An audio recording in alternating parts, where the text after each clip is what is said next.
Miss Judy. I was just thanking Judy for the gift. I'm very surprised. And we got everybody here. Yep.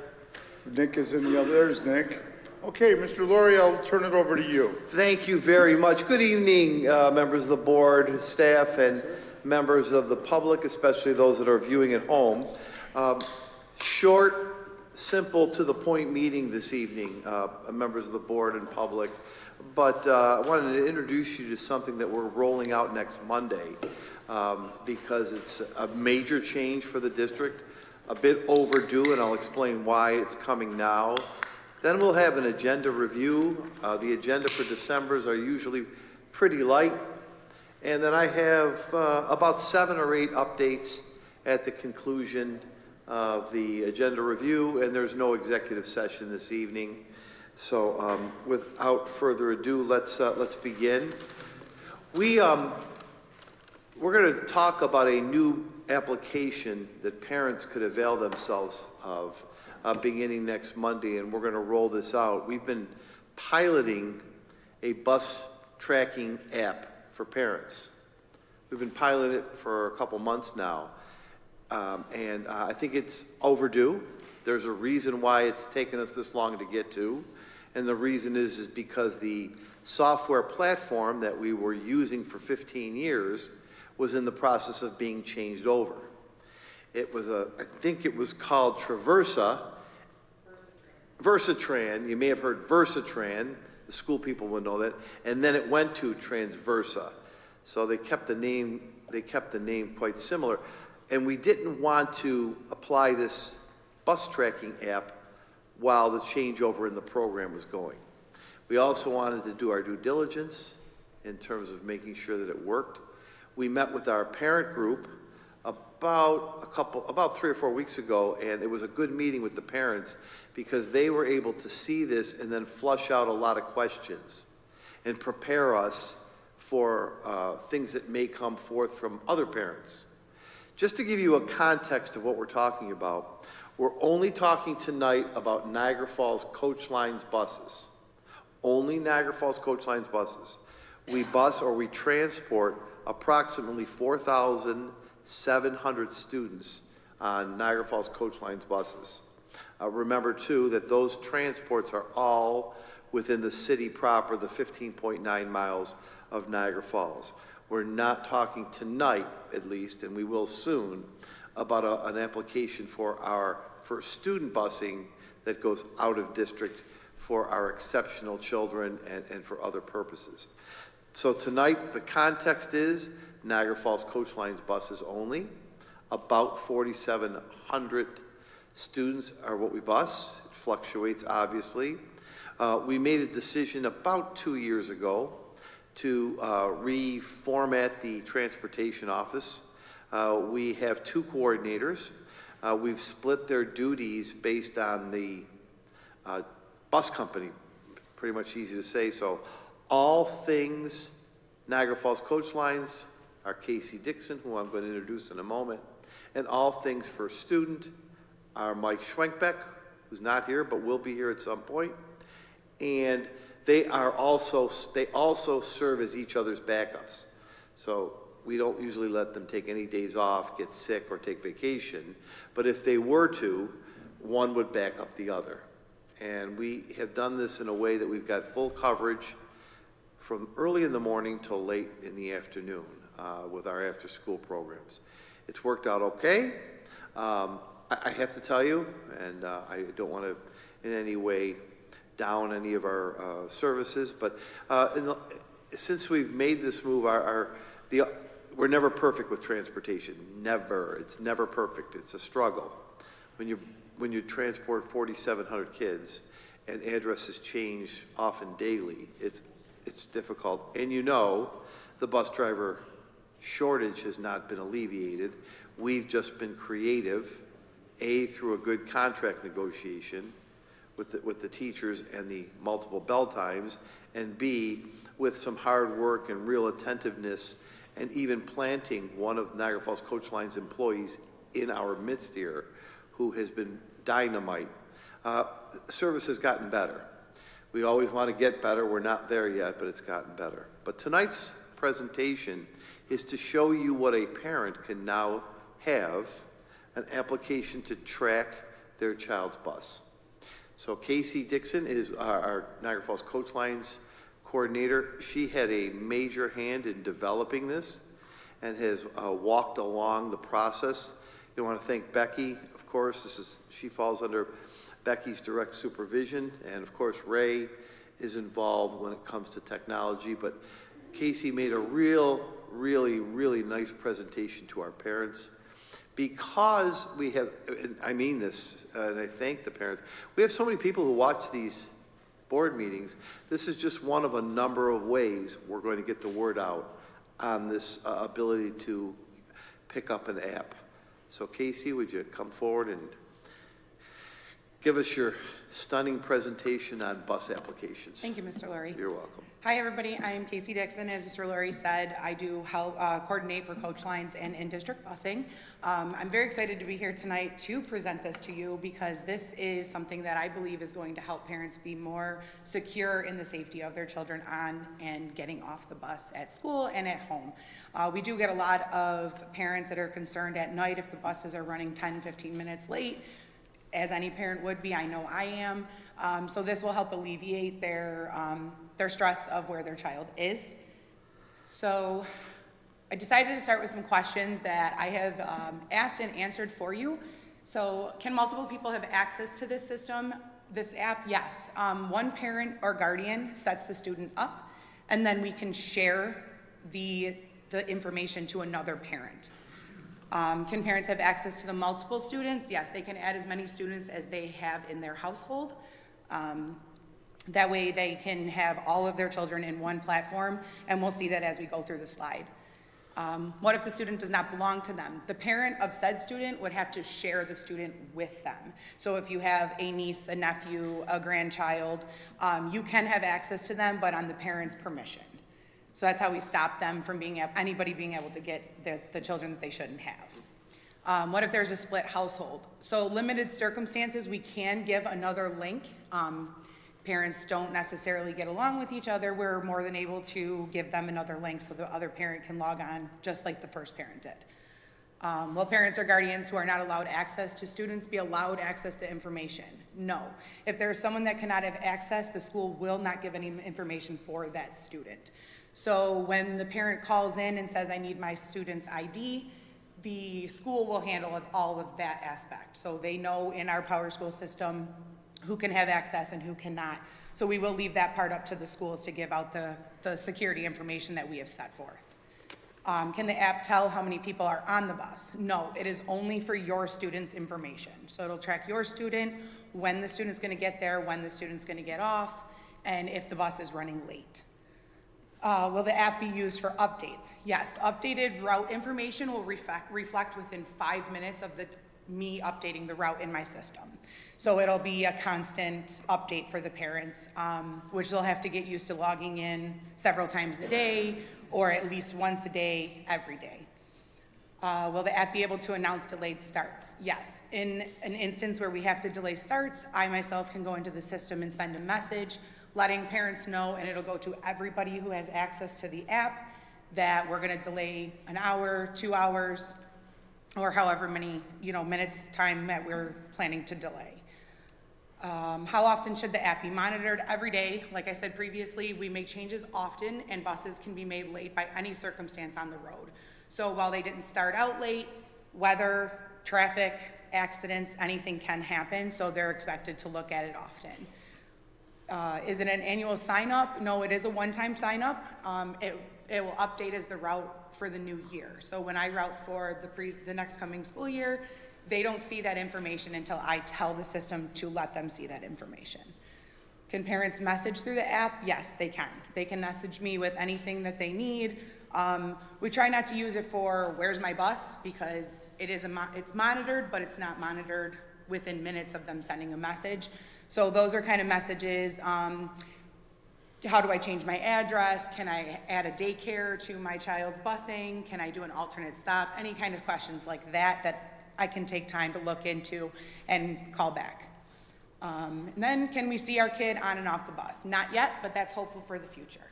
We are talking about tablets eventually, Right. hopefully. So once, if and when those come on, we will be able to see when the kid gets on and when the kid gets off, and we'll see that in the slide as well. That's right. We're just waiting to purchase the tablet. Every bus would have to have a tablet. Yes. And that's where we're going. So Tony Pareto, click. Mark Laurie, click. Correct. So we'll be able to know Tony Pareto off, Mark Laurie off. We'll be able to. So that's the next phase after we get through this. So that's hope for the future. Yep. With this app, we are grateful that Mr. Laurie allowed us to postpone, because this version of the app versus the other version is much simpler to use, and it helps us not have to give out information. The parents need to know what they have and know what the student's ID is and their name, to be able to log into the app, versus before we had to give out usernames and passwords. So all the work that we did in the background and the postponement of it has helped us come to this app in particular. So this is kind of the idea, the look of the app. Stay connected, see the route, and hopefully the students don't miss their buses anymore. So first thing we're gonna do is we have to get signed up. This is the information that we would need. So you'd need your personal email, first and last name, your first and last name. Then it comes to family name will be the parent's last name, and then you need to assign yourself a password. So in the first box up there, it shows you exactly what you need. You hit sign up, and then it gives you, if you hit sign up, it gives you all of the requirements you need for a password to make it work. And then it will send you an email to the email that you provided to verify who you are. Once we do that, now we can add a student. So the first thing you're gonna see when you log into this particular app is it says My Students, and it says you have no linked students. All you'll do is hit Add Student, and then this box pops up. So we have several verification purposes, how we get the kid on here and make sure it is your child. First one being the student number. This is where I said it flips back to the school, because I will not give out student numbers to parents. Even though I have access to PowerSchool that tells me I can and cannot talk to them, that is not my job. I will refer them back to the school. So they'll call the school will verify them, they get their student number, they put that in here.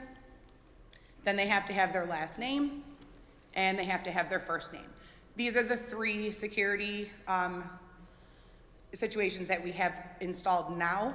If it comes a point where people are getting random kids, we can add another layer or a different layer to be able to make sure everybody is secure with their information.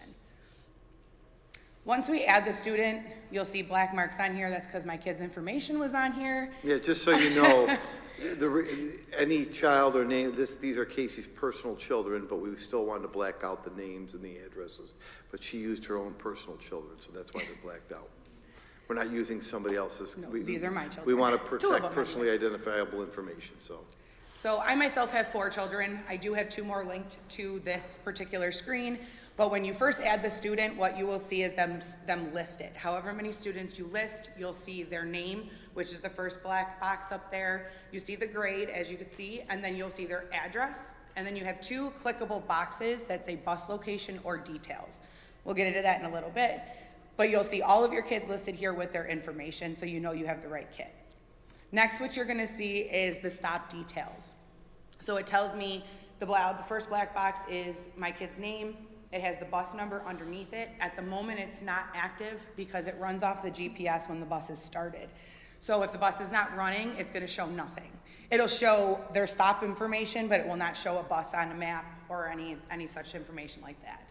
So it shows the bus number, and then it shows the pickup time from the school, which in this case is 3:15, and the drop off at their stop will be about 3:33. The schedule is Monday through Friday. Now that will reflect if a kid is only Tuesday and Wednesday or Thursday, Friday. It'll show the schedule how they're supposed to be. It shows where they're picked up from, and the very next block is where they're dropped off at. And then it shows the driver's name and the vehicle number again. So it shows, if you click into details of the student, this is what you'll see. Once you get into the actual student and you're looking for more information, it pulls up a map, which will, if the bus is active, it shows you the route of the student. It will show a little yellow bus on there where that student is. If you look in the middle block where it says drop off 3:33, if the bus is running late, it'll show you underneath that piece right there that'll say expected in 5 minutes, expected in 15 minutes. It runs off the GPS, so it will update as the bus gets either later or a little bit earlier in some cases. So what you can do with this app, again, we go back to the messaging center. This is what it looks like. It'll show you what you've received from us and what you've sent to us. This is what it'll look like if you have a notification from the district. So it'll say district alert, when we sent it, what time we sent it, and then it'll give you the message, and you can click into it and it'll expand. So I'm very excited about this part because when I first did this on November 20th, Forms was not active, but it was a potential. I worked with Tyler Tech in the last few weeks and we were able to get the Forms active now. So what this is if I want to put a daycare form on there so a parent can go in, they can go to the Forms section, fill out the form, and now they can send it to me. So we were able to get that going actually just yesterday. So I'm very excited about that part. The next part that I actually have them working on for me is to do forms individually. So right now the form is to everybody, and my hope is, you know, Mr. Laurie, if you want a daycare form for your son, I can send you an individual daycare form to fill out. So it's not just out there for everybody. And we do pick up and transport kids to daycares. Yes. That is a normal practice. And that's all set up at the beginning of the year, so that does occur frequently. It does, it does. Licensed daycares, and we do alternate stops, so grandmas, aunts, uncles, as long as they're in the area of the school. Right. So another feature that's on here, which is actually wonderful, especially for our special needs students who are curb to curb, we can opt students in and out. So the parent will come in here and they'll say, I'm going on vacation, or my child is sick, or whatever the case may be, and instead of calling like they do now, they can come in here and they just hit opt out. Now you do have to have a minimum of a 3-day period. So we set it that way because right now, if a student is off the bus for 3 to 4 days, we do pause busing. We don't remove them, we don't do none of that, we just pause the busing. So we're not wasting resources going there, the bus isn't showing up at 6 o'clock in the morning and waking everybody up. So that's why we set this for 3 days. If you're out for 1 or 2, it's okay, we're just gonna continue to go. If you're out for more than 3, you can come in, opt out, and then we know not to go there until you opt back in. We did set the allow 5 days notice to opt back in, because sometimes what will happen is a parent will come in and say, I want busing again tonight. Well, it's 2 o'clock and we get out at 3, so unfortunately we can't do that tonight, but we can try to get it on tomorrow. So we set a allow 5 days.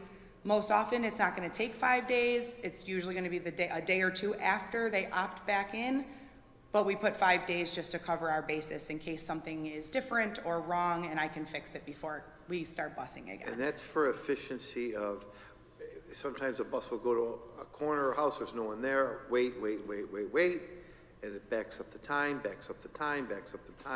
and the whole run gets delayed. Yes. If we know that they're not gonna be there, we move on. Yes, yes. So this is mainly for, like I said, the curb-to-curb children, because we have to build into the route 3 minutes. So curb-to-curb children get an extra 3 minutes when we pull up to the stop. So this helps out with the extra 3 minutes that we can gain that day, especially if it's snowing outside, is beneficial to us, because now on the back end, we're not 5, 10, 15 minutes late. Curb-to-curb children mainly are those with exceptional needs. They're exceptional students, and they have that on their IEP. So Yes. that would be a curb-to-curb. We have more and more of those students. We have lots, yes. A lot of curb-to-curb. That's not determined by me or Casey. It's determined at a special education committee meeting. Mm-hmm. So that's really the end of the slide. This app, as you can see, is very simple. It's straightforward, which I like, because we have a lot of, middle-aged, older parents, grandparents. If it was any more complicated, it would be very difficult to launch this. So very simple, straightforward. There's nothing in here that you can do to ruin your kid's route or do anything wrong to this. So it's a very it's just very straightforward, so I think that's very beneficial to the parents so that they're not concerned that they're gonna knock their kid off the route or anything like that. So, this is the app. We're very excited about it because we now have peace of mind for parents. Right. So just a couple of things before I'd really like the board to ask you questions, because we'll never know how successful or where the bugs are until we roll it out. So we've been looking at this for a long time. Other districts obviously have this in place. It can be done. That's number one. We need to roll it out. Number two, we'll start an all-out public relations campaign. Those that are watching here will find out in a minute how you can sign up for it. I'll make auto dialer calls. The schools will put it out. We'll put it out in all of our media releases, so on and so forth. We'll have the schools pump out the information. Number three, I want to be as professional as I can when I say this. What we would very sincerely ask and expect are that parents are not tracking the bus to go and find the bus because they're angry or upset. I'm just putting it out there. When we met with the bus drivers and the bus company, this was their concern. So so they understand that we're going to do it, but what this is not to be used for, and where I am going to support the bus drivers, the bus company, the kids, our school, and our district is, this is not for someone to find out, I don't like that bus driver, I'm going to get him, this is where I know he or she is. That just can't happen. We won't let it happen. We'll use our school resource officers, and we'll use the weight of what we can to make sure that that doesn't happen. But I want you to know, in the spirit of being completely honest, that was a concern, and it could happen. But we feel that the knowledge that we owe our parents for the safety of their children far outweighs the possibility of that occurring. But that is something that is a concern of the drivers, and I do acknowledge that. I want them to know who listen and that we talk about it, and we do acknowledge that. An exciting thing that we have planned in a couple of weeks is trauma-informed training for our bus drivers and bus aides on the 20th of December. So we're finally getting into training them and giving them some skills and resources. That's a bit of an aside. How are people going to sign up for this, Casey? So I printed packets for each bus student, for each school, for the elementary schools, and I sent them to them. They will be going home in book bags tomorrow. So the parents have all weekend to figure out how to use it, look in, get their kids settled, and Monday it launches. I expect a lot of phone calls in the beginning based on what's my kid's student ID number, how do I use this, when am I gonna see this? I'll filter through those, through the week, but that's how we're gonna do elementary. Niagara Falls High School, Gaskill, and Lacelle have teams that they use, so we will be putting it on Teams, and then they will all have QR codes that links to the app that I put out on their front desk. So when parents come in, I've asked my school monitors, when a parent comes in, just reiterate, please sign up for the app, here's the QR code. And boy, do the high school and middle school kids use Teams. Yeah. This is a platform there. Let me tell you why I know they use Teams. When I woke this morning at 5 o'clock, I checked for a message from Earl Smeal about the weather. Had nothing, checked the other schools. What I did have were 40 Teams messages from students, mainly Niagara Falls High School, saying, Mr. Laurie, it's time to close school. It's very, I'm not kidding, it's very cold out. Was it you? No. Oh. Hey, Mark, was my daughter one of them? Yes, and It was me. I had 40 Teams messages. It got me a little bit nervous because you never know what happened. And I looked at it, it was, hey, you don't know me, but I know you can close school. What's wrong with you? Why can't you close school? I'm going to freeze out here. So I do know that the kids know how to use Teams. They do. That is a true story, and that's how we'll message them. Yes. And I didn't think it was an appropriate day to close schools, but they have no compunction against contacting me directly, or using family members to get to me that they might know. My middle school teacher's son, can you talk to your father? You know, I'm sorry, I don't mean to digress. It does I happen. understand, but they do use Teams very well. They use our kids use Teams very, very well. Right, Ray? I don't, I love our kids, but because one of the reasons I love them is they don't ever hold back. Nope. That's the best part of Niagara Falls kids, and I'll take them over any kids anytime. But they do know how to use Teams, right, Ray? Yes, sir. This app's going to be very nice for them, though, because I do have high schoolers calling me in the morning, Yeah. asking me where their bus is. So now they can look on their app, which they're very accustomed to. Right. Mr. McLeod? Is this going to be able to be used by the athletic programs? It's a really I'm good not idea. positive, but I could definitely look into Yeah. that and find out. That's a really good idea. We don't route the athletic buses. I don't personally take care of athletics. That goes through the athletic department to coach lines. If we needed to, like maybe a faraway trip, we could definitely route that and utilize it. I would just have to do some research on Yep. how to figure that out. I like that idea.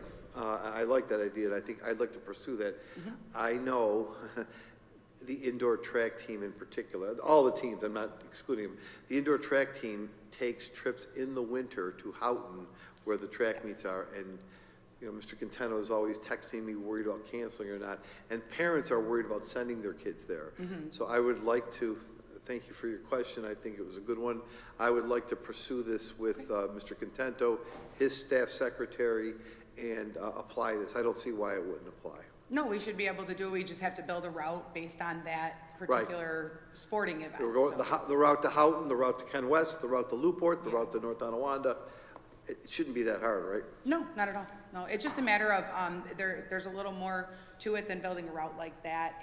We have to put the students in. So if the teams are changing, we would definitely need at least a few days to get it routed correctly. It's not just a matter of, you know, you said going just to lose. Well, yes, essentially we could build a route like that and just insert the kids as we need to. But we still have to put the kids in, and it is a little, you know, more into it. I like it involved. because the football team too frequently will play on a Friday night. They go to Jamestown. They go to Jamestown, they go to Lincoln. Those are trips Yeah. at 10:30 at night. They should know. Absolutely. Now, our kids have their phones. I'm sure they do. But I think that's better accountability. So, yeah, Absolutely. I've added that as a definite next step. Go ahead. How many times can a student be shared?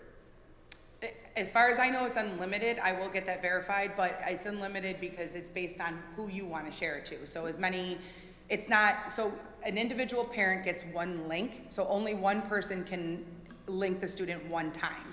And then after that, they can share it to whoever they would like. Well, instead of loading every student on each bus for each team, just load the whole team. Let them share one student or one coach, and that'll be your bus. We could definitely do that. That's definitely a Make good it idea. simple. I mean, if Yeah. someone's not on the bus, what's the difference?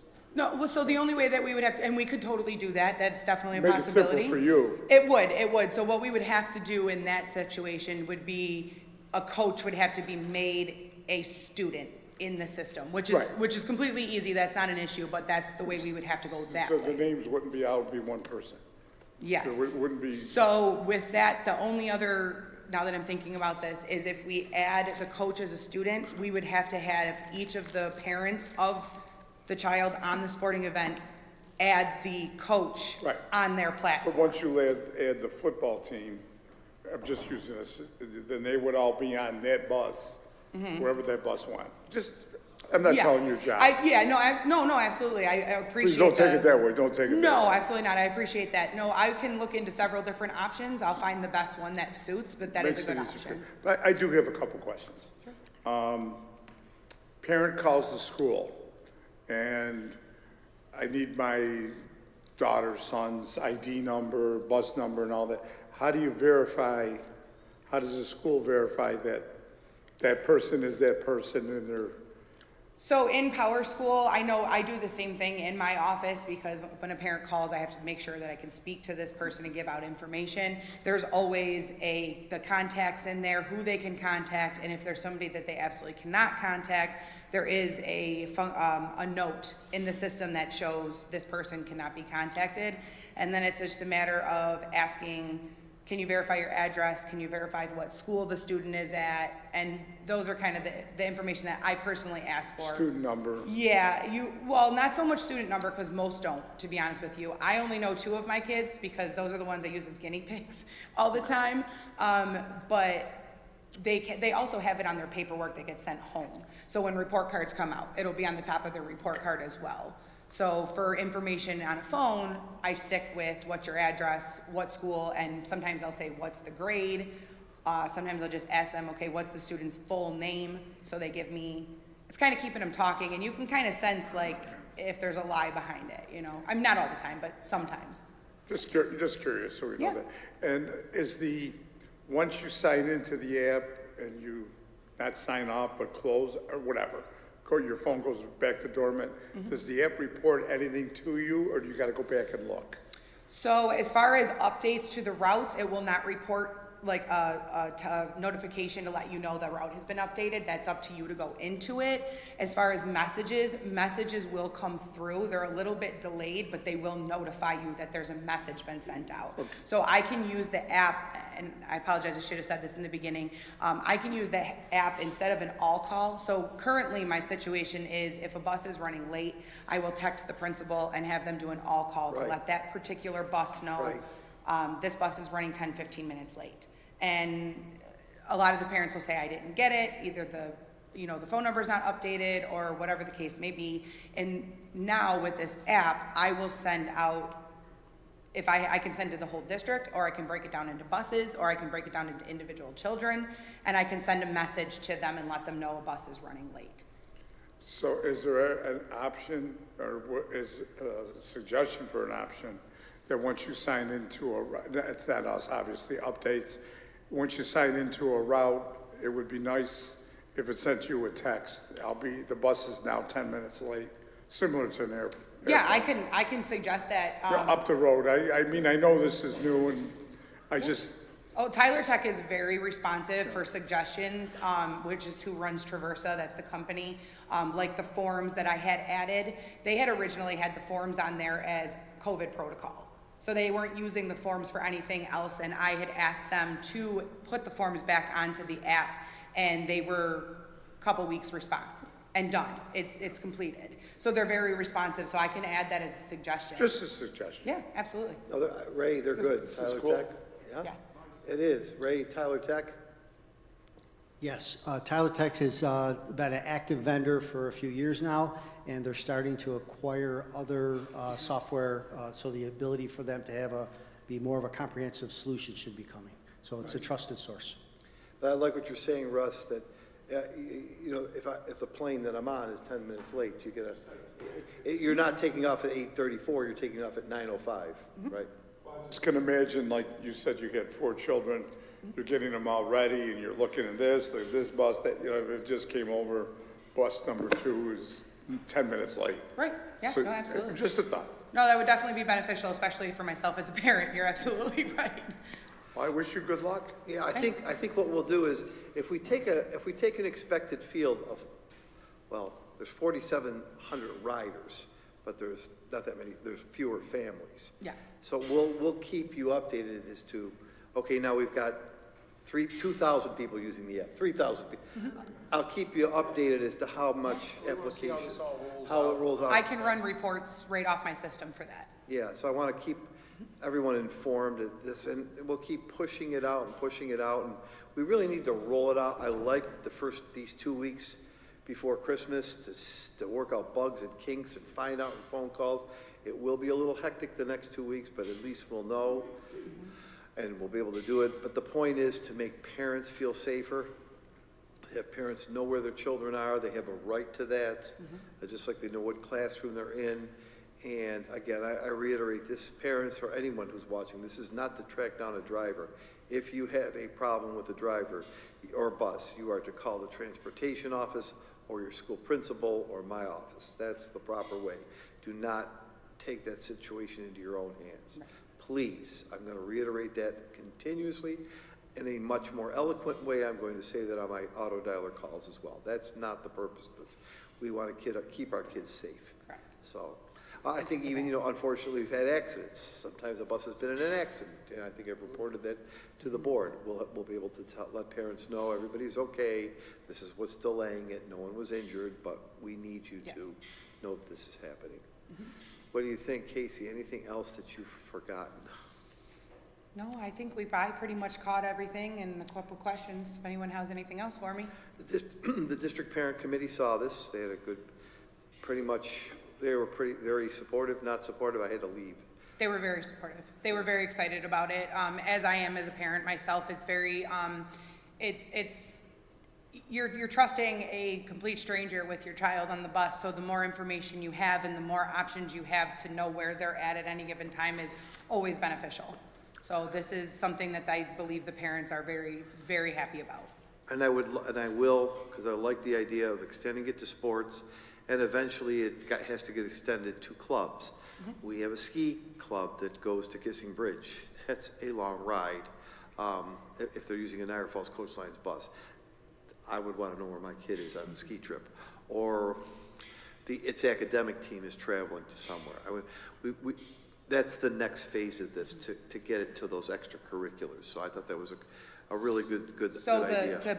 On your point of after-school clubs, so certain ones are already utilizing this because they're, Really?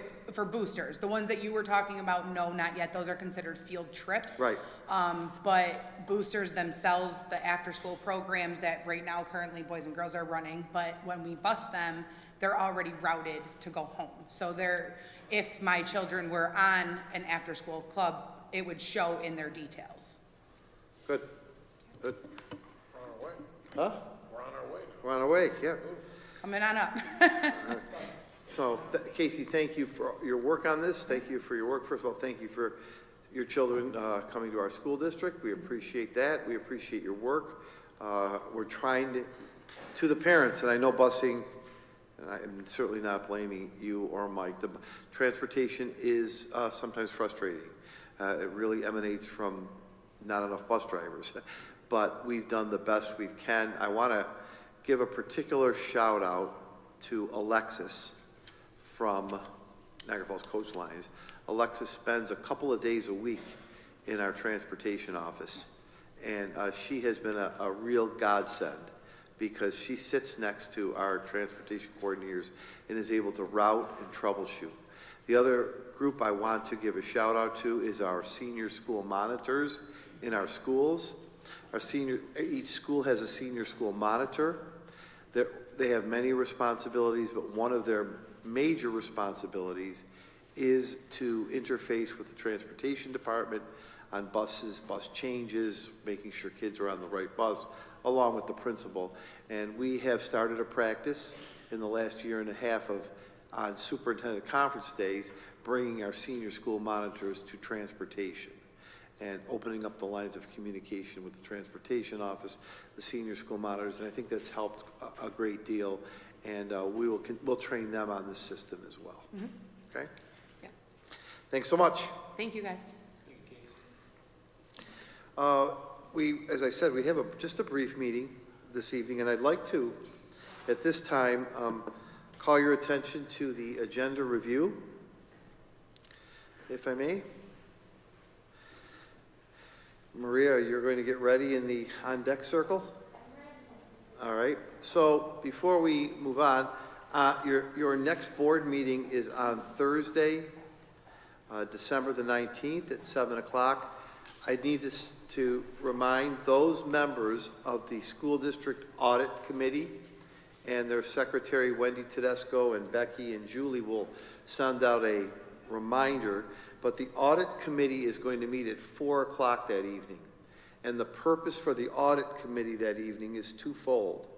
We always look at the internal claims report, and I think that over the past couple of months, we've only had one confirmatory, so that's going to be a good report. And the second reason that the Audit Committee is gathering at 4 o'clock on the 19th is we are having our internal claims auditor, which is the Bonadeo Group. Now, you remember you have your internal auditor, who's Bonadeo. Internal claims auditor is Denise. Internal auditor is Bonadeo, and external auditor is Drescher and Malecki, who you see in October. What the internal auditor will do with the committee is select an area of focus within the district that we have not looked at in a couple of years and make that the focus of their internal look at that system within our district. Becky and I this afternoon got together and started to look at that chart. We have 3 or 4 different areas that we may want to focus the internal audit on. Once the internal audit is done, and it must be done by April 30th, we will present back to you the findings of the internal audit, and if they find anything untoward, we have to write an action plan and correct those. Once again, I don't know what the area is going to be, but Becky and I will suggest a couple of areas, especially since they haven't been done in a number of years. We also look at what the comptroller has been coming in and looking at as a precursor or indicator to what we might want to do. We know we've looked at IS a number of times. Most recently, we looked at fixed assets, but we'll pick an area on that night. And then by April, they'll come back and give us their report. We have a student and parent coming to the meeting on the 19th. That student is a 3rd grader from G.J. Mann Elementary School. She received a perfect ELA score last year on the New York State test. So I want to meet her because I couldn't get a perfect score. I know. Maybe Rick or Carrie could have. I'm not sure about anyone next to them like Earl. But this young lady got a perfect score on the test, and I want to honor her and recognize her. Then we'll have her name is Shania Shah there. You see that. We have our minutes. We have no bids. And that will take us to, there's no bids this month. It's really a light month. Maria, how about the personnel report? It's a light month for personnel. It's a light board meeting month in general. December is light on voting actions, light on personnel, but that'll soon change. Yeah, we might have some changes coming up very shortly. Let's see.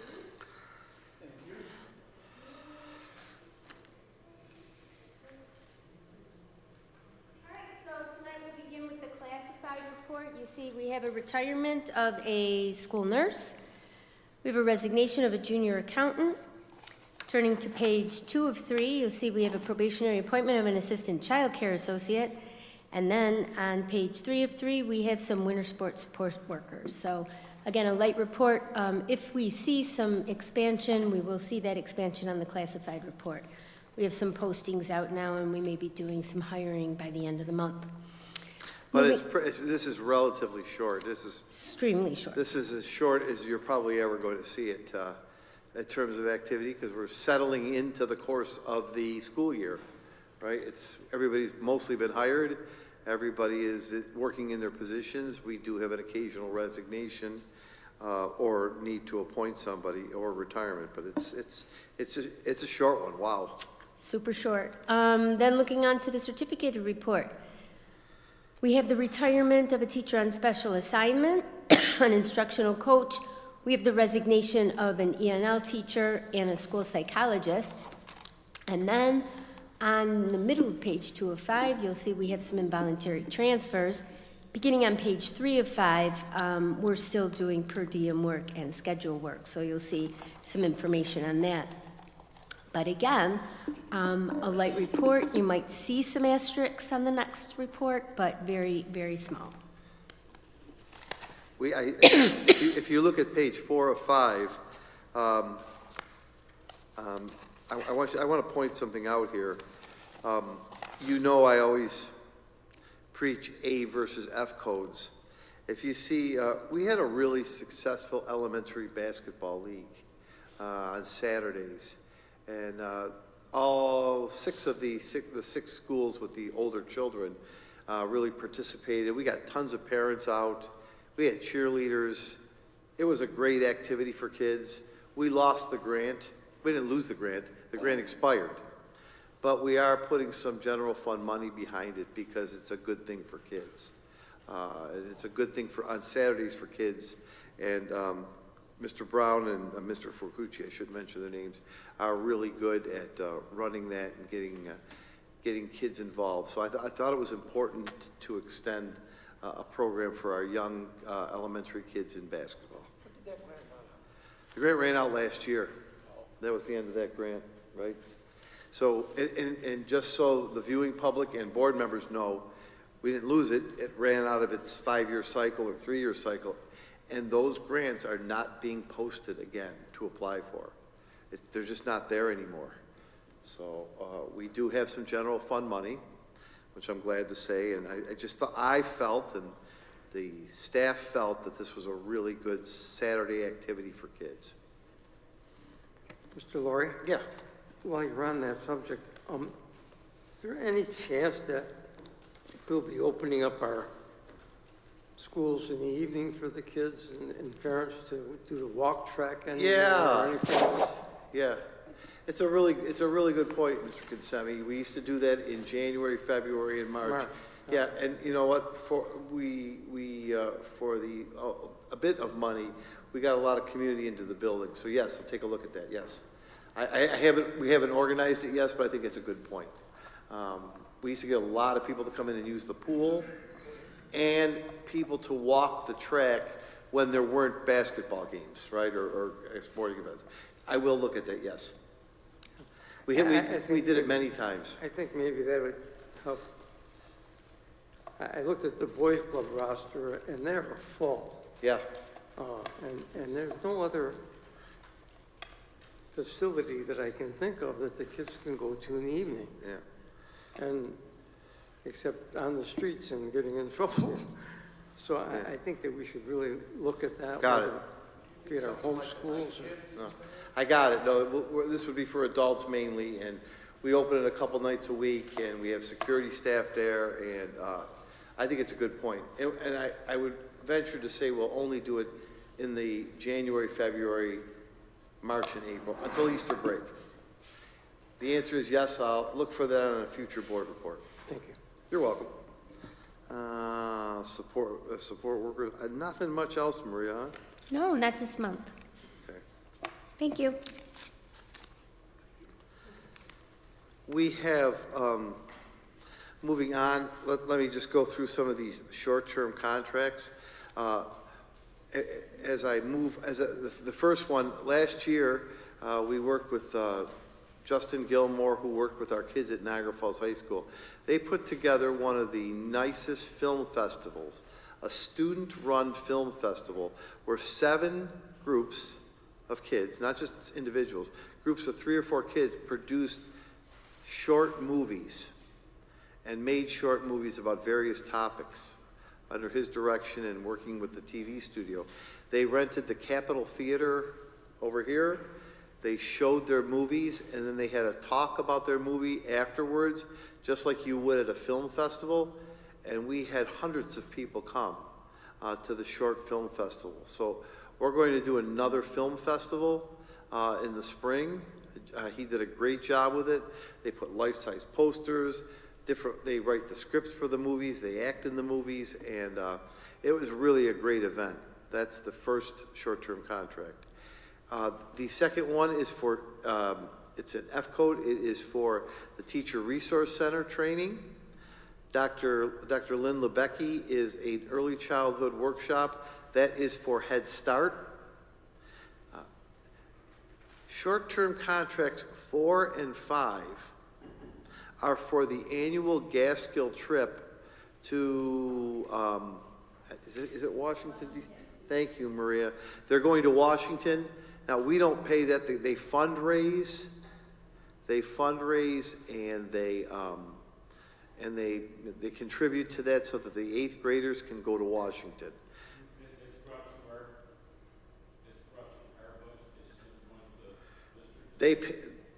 They have a club, they have an in-district club, but what we do and why it's on here is because we look over the contracts for the trip. No, no. I want to be very honest with you, though. I did help Gaskill. Yes. No, this is fundraisers.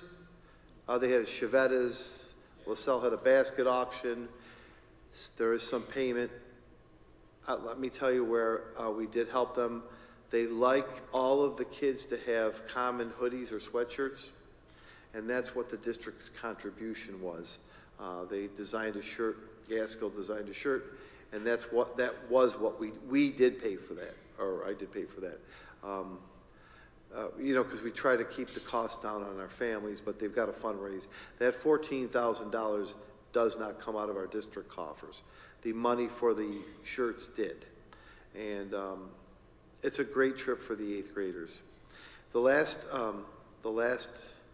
short-term contract is for a continuation of more training for dyslexia for another group of teachers. And that price actually was negotiated to $750. It's not $800, but I promise you we won't exceed $800. It's $750 for training on 2 staff development days.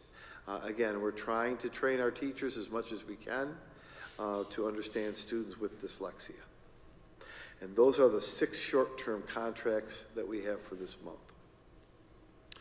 We do have a couple of gift resolutions, not to embarrass, but thank Mr. Consemi. G.J. Mann created a welcoming entrance with furniture and comfort in memory of a student from Niagara Falls High School who passed away this year, Luke Nichols. And thanks to the gift of Mr. Consemi and Consemi Furniture, they were able to outfit it with some very nice and comfortable furniture and welcoming furniture in the foyer of G.J. Mann, and we want to acknowledge that gift. The gift from Trinity is for $100. That $100 gift is going to go to our Focus on Family program to help with Miss Judy Martin and all of the work that she does with her families. The next 3, 4, and 5 are grant monies that will go into our F-code budget. The first grant money is the McKinney-Vento money. It's $125,000 that we're receiving. And as you know, McKinney-Vento supports our homeless children. So we do a lot of things, and we're required to do a lot of things for the 300 or so homeless children we have. We are given $125,000 of money from that grant. 604 is the largest grant entitlement that we receive from the federal government. It actually totals $6,064,726. So it's a $6 million entitlement grant called Title I, Title II, Title III, and Title IV. Title I is based on our population and poverty. Title II is for staff development. Title III is for our English as new language learners. And Title IV we're able to use for creative programming. So we're asking you to accept $6 million plus in money. That $6 million doesn't come just because we have population and poverty. It takes a comprehensive application that many people work on, particularly Mr. Corella in Titles 1 and 2, Marcia Capone in Title 3, Rick again in Title 4 with other teammates, and then it's all put together and formatted and questioned and cleaned up by Barbara Dotz, who is our secretary for the grant, and she also works very closely because we have to get some of that money, a percentage of that money, to our non-public students, and we also have to set aside different amounts for different things. So as a team, this is the earliest earliest that we've ever had Title 1, 2, 3, and 4 approved. So to those people and to Richard, who is the finance person over it, congratulations. I hope you'll accept that $6 million. Title number 605 is to accept another grant. This is a grant that was written for LaSalle Prep School. LaSalle Prep School is our prep school that has the ENL population. It's $7,174.52, and it will help our teachers and students, our ENL, or English as New Language students at LaSalle. 606, it's hard to believe. It's just hard to believe. But 606 is where Judy starts to kick in. This is to set the board election and budget vote of Tuesday, May 20th, 2025. It's confounding to say that. But Judy has a series of resolutions, publications, and notifications that must be done in order for you to conduct a board election and a board budget vote on May 20th, 2025 this year. Judy, correct? Mr. Laurie, it's the most wonderful time of the year. I know you enjoy it very much, as I say with tongue in cheek. It also allows for all provisions for absentee and early voting as required and followed by law. 607 is our only contract this month. It is for the Niagara Alliance of Restorative Practices. It kicks off in January for the second half of the year. What that is training in restorative practices. You know, we're always trying to restore behaviors to an appropriate level without using punitive or suspension. So we're always training our staff in restorative circles, restorative practices, and that's what that grant is for. It's paid for by a grant, but that's what that resolution is for. 608 is a payment. First of all, there are no change orders for any of our contractors this month, which continues a really good record of change orders, inclusive of the owner asks, and the big owner ask was the removal of the oil tank. Our change order percentage on this project is 1.45%. I think if you ask anyone who's doing a capital project and they tell you that 1.4, inclusive of owner asks, is the change order rate, they would say you're doing pretty well. We are blessed to have great contractors on this project. Scrufari is due payment of $654,743.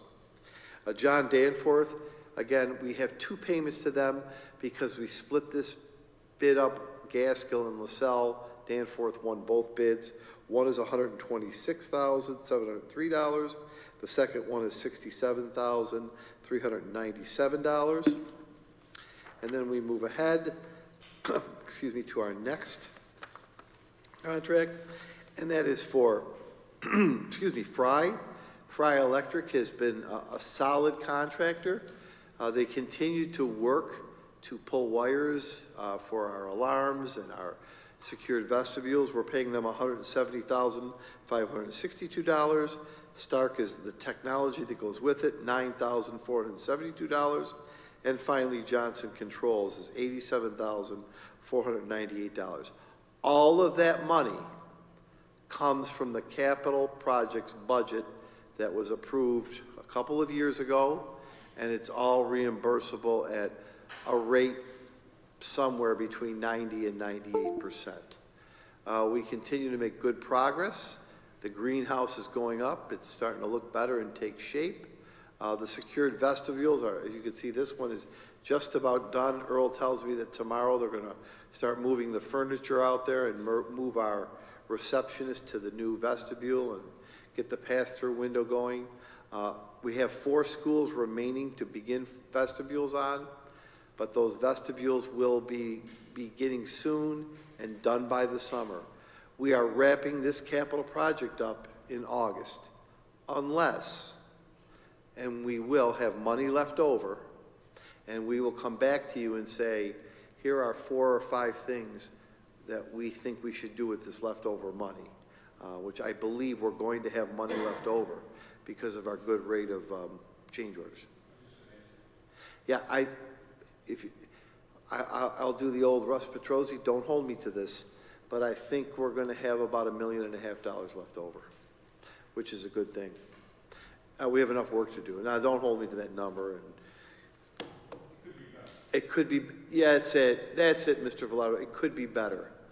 But we budgeted well. The contractors have done good work. We have had few unforeseen things. There's going to be another change order or two that we'll probably bring you, but nothing out of the ordinary. Not to go too far afield from the agenda, but Earl had a really good week with National Grid, I would say. You know, the only worry, I have one worry on the project, that is making sure that we get the National Grid electrical transformers for Gaskell and LaSalle. And Earl and I, but mainly Earl, had some very active, direct conversations with National Grid to make sure that those parts are delivered. I've been in contact with Russ about letters we've written and things, but Earl, you found it pretty positive? I think so. I think I'm much more comfortable than I was 2 weeks ago. Much more. And as you all know, one of the big goals in my life is to make sure that Earl is comfortable and happy at all times. But we're worried about the Danforth is moving fast and clean and neat. We have to get these transformers. Yeah. Otherwise, we don't have the power. Yeah, that's all we're waiting for. They're going to be done. Now, our power is supposed to come April 12th. And we'll give them a 3-week window. And if all goes well, which it will, we can flip the switch May 1st for air conditioning of all buildings. Now, that's the plan. And that's why we didn't want to wait till March. We called in December and said, we got to have them. Do we foot the bill for those transformers? We do buy the installation of them. National Grid is going to hold the ownership of those transformers. That way, if there would be a transformer failure, it's not on us to get the transformer and get it there. It's on them. Mr. Smeal, not to interrupt you, but could you use your mic, please? So we pay to install them, they supply the transformers. That's correct, and they own them. We pay a very small service fee on that. We buy our power ahead of them, okay? And that way, that little service fee we pay monthly on the bill protects us. And if a transformer fails for whatever reason, National Grid is on the hook to get us one and get it there quick.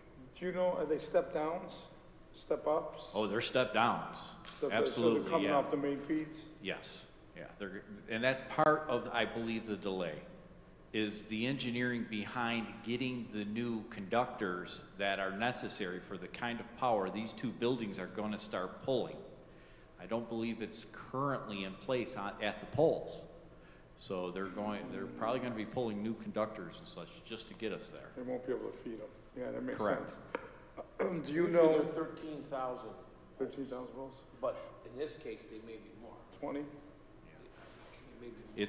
It's at least 13.3. It may be 15.6. I I think honestly it's don't closer know. to 15.5. Well, I'm sorry. No, I've lost my train of I'm thought. sorry I did that to you. What that does is that when you get the 13,000 volts, it comes in, and the transformers pop it down to like 480 volts. 480. So it steps it down to 3 different transformers, and that gives you your 480. Do we have to upgrade our generators too? No, we don't have to upgrade our generators. Shut them off, they don't do the air. But not to, as Mr. Laurie said, not to go too far afield from this conversation, I have made certain that all of our gen sets are in our district's 5-year capital plan that I'm working on with the architects and engineers, because all of our gen sets, the newest one is Leneva Bonds. Right. All of our gen sets are over 20 years old now. Oh, yeah. Thanks, sir. Thanks. So, again, Kudos to our contractors. If you're listening, keep getting better. You've done a good job, but I keep getting better. We meet with them every other week, and they've been super responsive. So we have no policies. We have a meeting, Ray, if you could pull that up, the meeting of the 19th. Thanks, Ray. So on the 19th at 5:30, our next meeting, I have invited Dr. Farrar to our dinner and to the meeting. Dr. Farrar is the new, well, she's not totally new, she's been there about 6 months now. She is the new BOCES superintendent. I'd like you to meet her. I'm super impressed with her. She's a great listener. She's done some good innovative things already. And she's run a really good, we meet as a group of superintendents once a month. And I've been really impressed with her. And I want you to meet your new BOCES superintendent. So we invited her for dinner and just for you to meet her and get to know her. I think you'll really like her. We've had some good conversations. We talk every week to our schools about attendance. And I'm going to ask Mr. Wotton and Mr. Corella to present to you a program that we're using called Everyday Labs. And Everyday Labs is how we are tracking attendance in multiple ways for every school. So I'd like you to see first of all, what Everyday Labs is, and then take a look at the reports we get on attendance, I'm talking about student attendance here, so that you can see how each Wednesday we look at student attendance from a different school.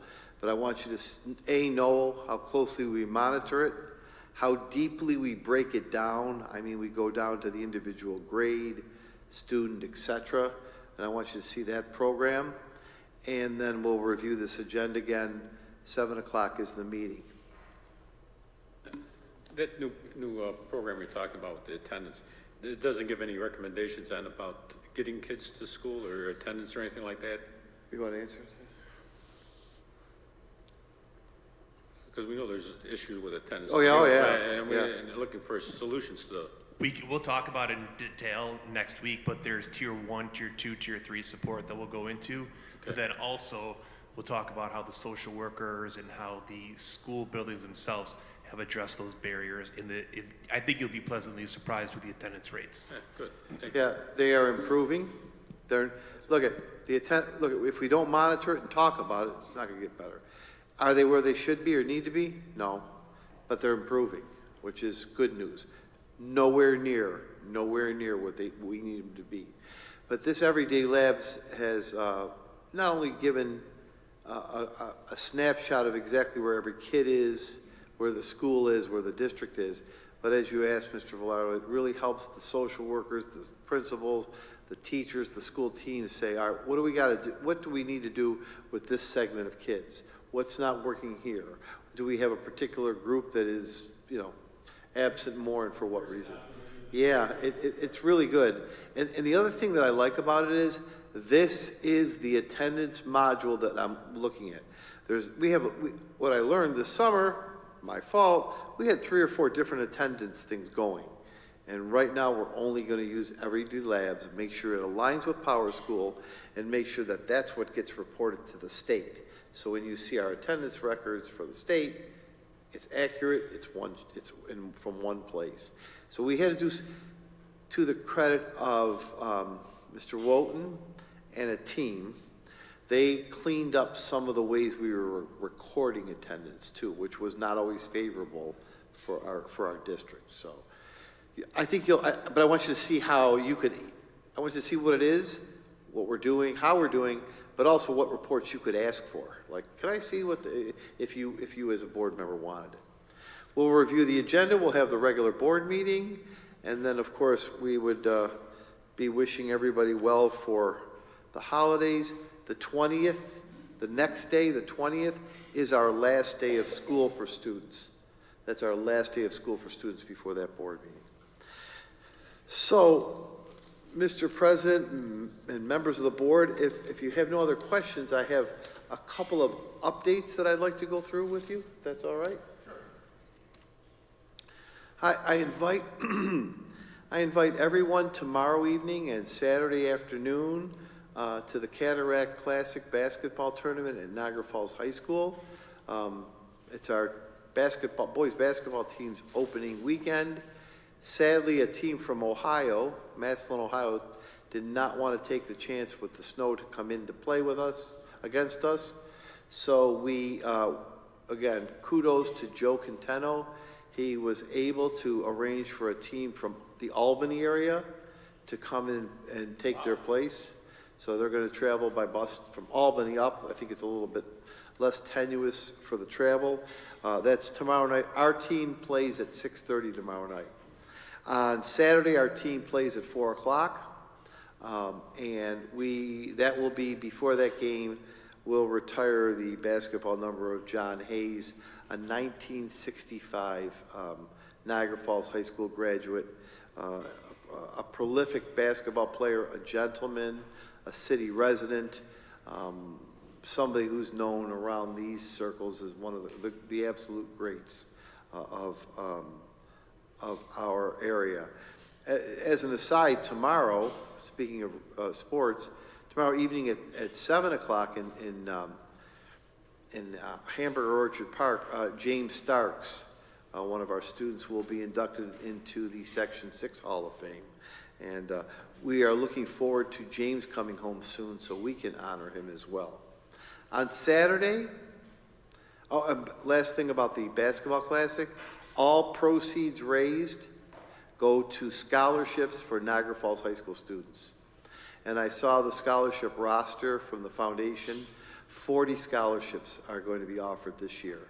So any money that's raised at that basketball tournament goes right into scholarships for kids.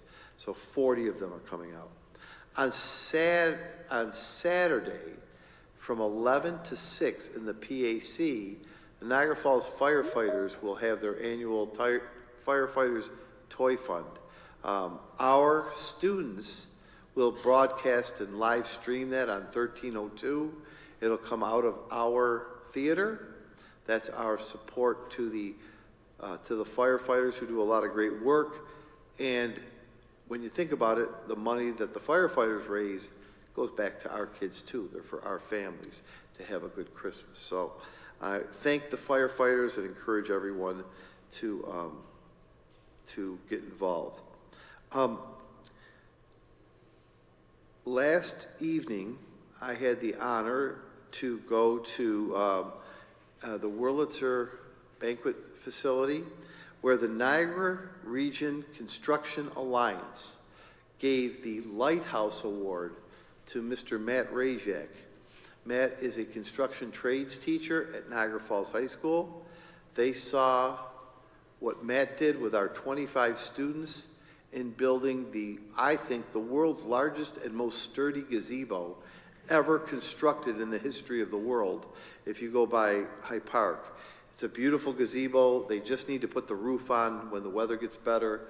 It's big, it's sturdy, and if there's a bad windstorm, I'm going to stand there because I don't know much about construction, but that thing is not moving forever. It's like a bomb shelter. It really is like a bomb shelter, but the families are going to be able to start renting it out in May, and we're going to have a picnic out there for the kids.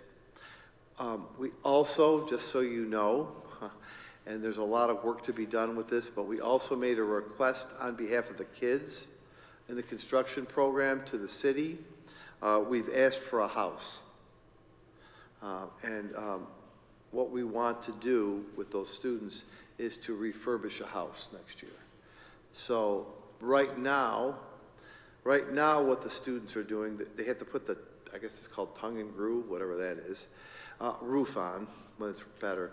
Right now what they're doing is they're building the flower boxes for the greenhouse, the plant boxes. All of those boxes will be built by our kids as part ownership of that greenhouse. But what we've asked the city for, and I said it publicly last night at the meeting in front of the whole group, is we want a house. We want a house. And we want our kids to rebuild the house. And I think that was received well. So that's what they're going to do next year. And those are going to be Niagara Falls High School kids that'll do that. Yeah, yeah, so, that's really that's what the kids want. The kids want a house, of course, they want a house, they just want to fix it up, and then the city can sell it or do whatever they want with it. And it'll teach them, more than with the inspections, there's a lot more that goes into that, so it's another layer. You approved last month OSHA cards, so two things that they applauded you for last night at the dinner.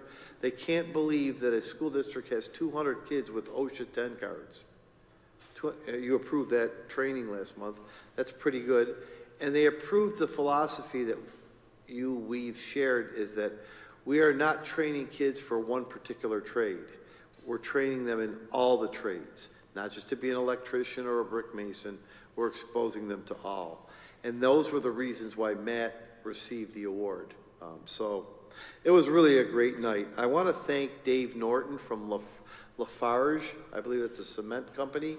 Dave presented the award to Matt. Dave heard about Matt. Dave heard about what we're doing. And Lafarge is now signing on to be one of our partners for kids to go to. And we're going to recognize Lafarge at our partner breakfast later in the year.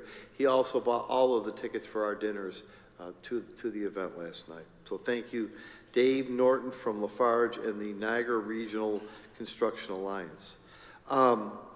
As we turn the calendar into January, this is the time when Becky and Julie and I and the whole team over there, hard to believe I mentioned that Judy was getting ready for the election, but we turn the calendar and we start doing budget. So in January, we're going to start bringing to you in phases the 2025-26 budget. And I'm trying to remain positive in terms of foundation aid. We've already had some preliminary conversations about it. This week, the governor, or the Rockefeller Commission, released their 314-page report. I'm only on page 88, but it's interesting. I could see some positive things in there.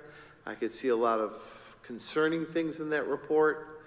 I'm not sure what the governor will or won't do with that report this year. But there are some things, and the interesting thing about the report is it's very, very extensive, but one recommendation isn't tied into another. So if she picks and chooses, I'm a little concerned, if she uses it at all. But my point is, in January, you're going to hear two topics. One of the topics will be about the budget, and the second topic will be from Ray, Ed Maynard, Dave St. Ange, just like I point right over there, because remember we brought the Clear Touch board in? Ray is in the process of coming with a recommendation to purchase 1,500 new tablets for our pre-K through 2 students. We've never used Apple tablets before, but the committee and the district has, the team is making a recommendation to purchase new Apple tablets for our youngest children. And before we officially sign on that purchase, I'd like Ray and the team to show you these Apple tablets that our youngest kids, pre-K 3ers, pre-K 4ers, are going to have access to, and what they can do. That's coming in January. I mentioned to you, I mentioned earlier as a kind of, just to parents that are watching, I take safety and snow days seriously. We do have snow days built in our calendar. I'm not going to get into all of the things that go into the decision or make this a hard and fast promise, but what we've been able to do the last 6 years, at least 6 of my 9 years, is if we're going to call a snow day, we try and do it the night before for the courtesy and convenience of parents, if at all we can. And there are certain benchmarks that rise to the call for snow days and ones that don't. And obviously last night didn't. Because Buffalo schools closed, it doesn't mean we're going to close. And, but I am always cognizant of it. I appreciate the 40 students, if you're listening, all of your team's messages. I'm sorry I haven't responded, nor will I respond to all of you. It's not because I don't care about what you said, but I just haven't had a chance to write 40 kids back yet, but I will.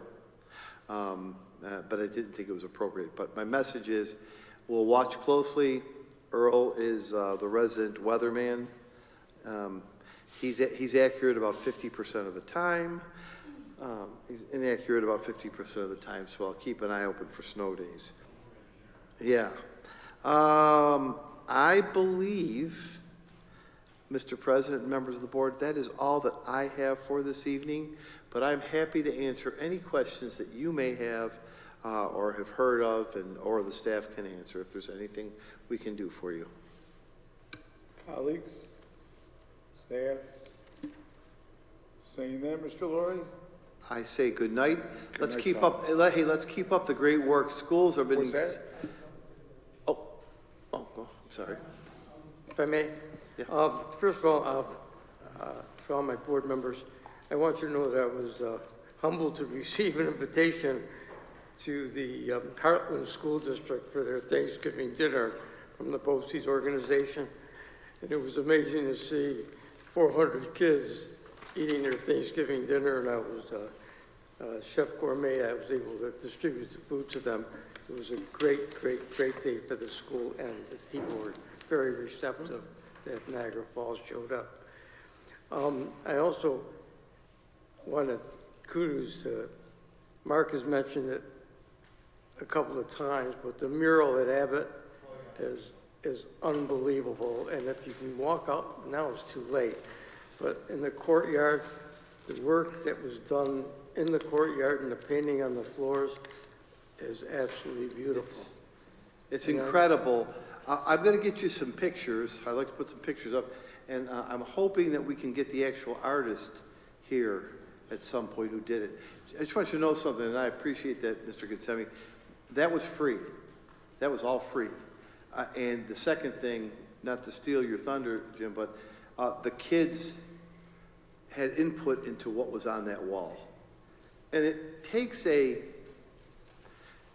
drab, dark wall off of Main Street and brings some life to it.